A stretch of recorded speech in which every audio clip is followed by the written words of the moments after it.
Hello friends, welcome to தினம் ஒரு வித்தியாசம். எல்லாருக்கும் ஹாப்பி வேலண்டைன்ஸ் டே. இன்றைக்கி ஒரு சூப்பரான ரெசிபியோடு தான் வந்திருக்கேன். Crispy rose potato chips. இது வந்து பார்த்திங்கன்னா ரொம்ப சூப்பராக ரோஸ் ஷேப்பில் ரொம்ப கிறிஸ்பியாக இருக்கும். ஃப்ரெண்ட்ஸ், வாங்க எப்படி செய்கிறதுன்னு பார்த்துடலாம். அதுக்கு வந்து பார்த்திங்கன்னா நான் 2 உருளைக்கிழங்கு வந்து தோல்லாம் சீவிட்டு இந்த மாதிரி ஸ்லைசரில் வச்சு நல்லா மெலிசாக ஸ்லைஸ் பண்ணி எடுத்துக்கோங்க. பாருங்கள், இந்த மாதிரி ஸ்லைஸ் பண்ணி எடுத்துக்கோங்க.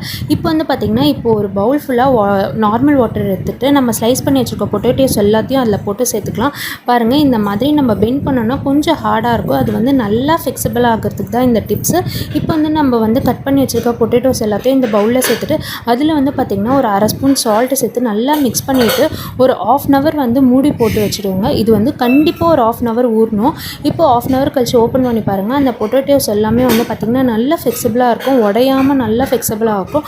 அப்போ தான் நம்மளுக்கு வந்து அந்த ரோஸ் ஷேப்பில் வந்து கண்டிப்பாக வரும். இப்போ வந்து நம்ம அதை நல்லா வாஷ் பண்ணிவிட்டு இன்னொரு பவுலில் தண்ணியாக எடுத்து வச்சுக்கலாம்.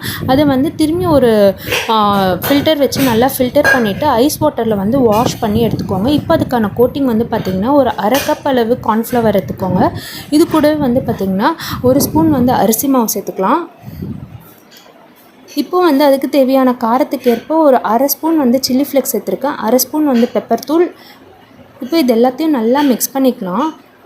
மிக்ஸ் பண்ணிட்ட பிறகு நம்ம நல்லா க்ளீன் பண்ணி வாஷ் பண்ணி வச்சுருக்க பொட்டேட்டோஸ் எல்லாத்தையும் அதில் சேர்த்துக்கலாம். இங்கே பாருங்கள், இந்த மாதிரி நல்லா நம்ம வந்து ரோஸ் ஷேப்புக்கு வந்து இந்த மாதிரி வளைச்சிக்கோங்க. நல்லாவே ஃபிக்ஸபிள் ஆகும். ஃப்ரெண்ட்ஸ், நீங்கள் வந்து ஈஸியாகவே வந்து அந்த ஷேப்பை வந்து கொண்டு வரலாம். நீங்கள் அதுக்கேற்ற மாதிரி நம்ம பாருங்கள், நான் பண்ணுற மாதிரி இந்த மாதிரி அந்த ஷேப்பை கொண்டு வந்துட்டு 2 சைடும் வந்து டூத் பிக் வச்சு இந்த மாதிரி ஸ்டிக் பண்ணிக்கோங்க. அது வந்து பிரியாது. இப்போ வந்து ஆயில் நல்லா சூடானதும் மீடியம் ஃப்ளேமில் வச்சு நம்ம ரெடி பண்ணியிருக்க ஷேப் எல்லாத்தையும் வந்து நம்ம கொஞ்சம் கொஞ்சமாக போட்டு கோல்டன் ப்ரௌன் ஆகிற வரைக்கும் நல்லா ஃப்ரை பண்ணி எடுத்துக்கோங்க. பாருங்கள், இந்த மாதிரி கோல்டன் ப்ரௌன் ஆனோடனே தனியாக எடுத்து வச்சுக்கோங்க. இப்போ வந்து நம்ம ஃப்ரை பண்ணிட்ட பிறகு நம்ம டூத் பிக்லாம் எடுத்துட்டோன்னா வந்து அந்த ரோஸ்லாம் வந்து பார்த்திங்கன்னா ஷேப்போடையே இருக்கும், பிரிஞ்சே வராது. கண்டிப்பாக ட்ரை பண்ணி பாருங்கள். ஹெல்த்தியாக சாப்பிடுங்க, ஹாப்பியாக இருங்க.